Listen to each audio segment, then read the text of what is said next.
has a long list of stage credits, including roles at Citadel Theatre in Edmonton, Vancouver Playhouse, the National Arts Centre in Ottawa, and the Guthrie Theatre in Minneapolis. In 2012, she played the lead role in Nightwood Theatre's production of the Penelopiad, and she's been a frequent member of the Soul Pepper Theatre Company in Toronto.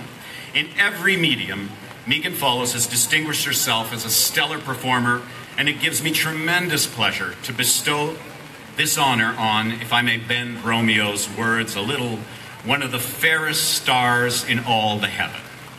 Now, please. Now, Megan cannot be here today. She's in LA in a meeting she couldn't get out of, but she will be here in 2 weeks when we gather together all the former Romeo and Juliets who've played those parts at the Stratford Festival on July 13th. And I'm hoping she and Colin will be able to accept their stars at that point.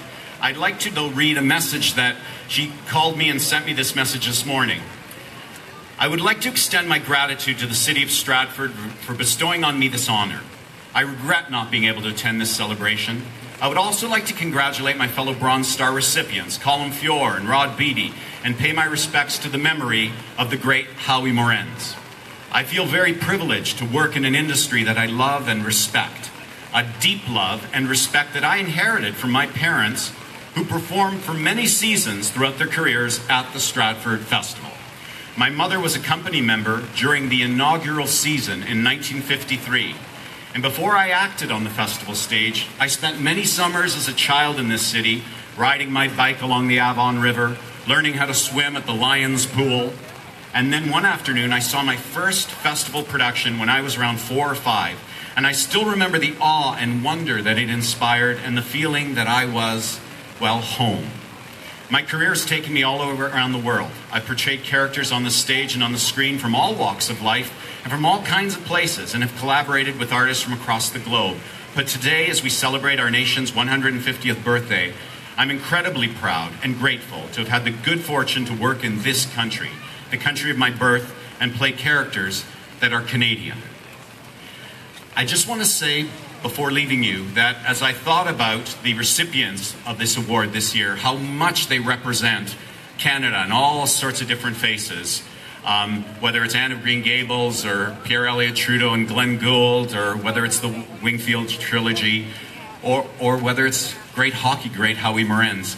And it reminded me of a story about Tom Patterson when he was by the river in the 1930s. And Tom Patterson, who was a native son of this community, looked at all the unemployment that was going on at that time during the Depression and wondered about how to make the community better and stronger. And he had 2 great ideas.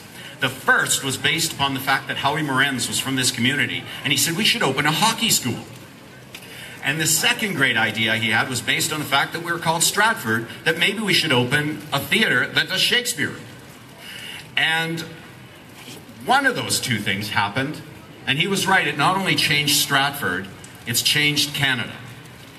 And so today, on the 150th anniversary of Confederation and the 65th season of the Stratford Festival, I want to say on behalf of all of us at the Stratford Festival, and all the millions more who've come to this community because of what you've done, a deep thank you. Today we celebrate not only one person, Tom Patterson's ability to have a dream, but more importantly, we celebrate a community that can come together over an unlikely but worthwhile goal and make the seemingly impossible a beautiful reality. Thank you, Stratford.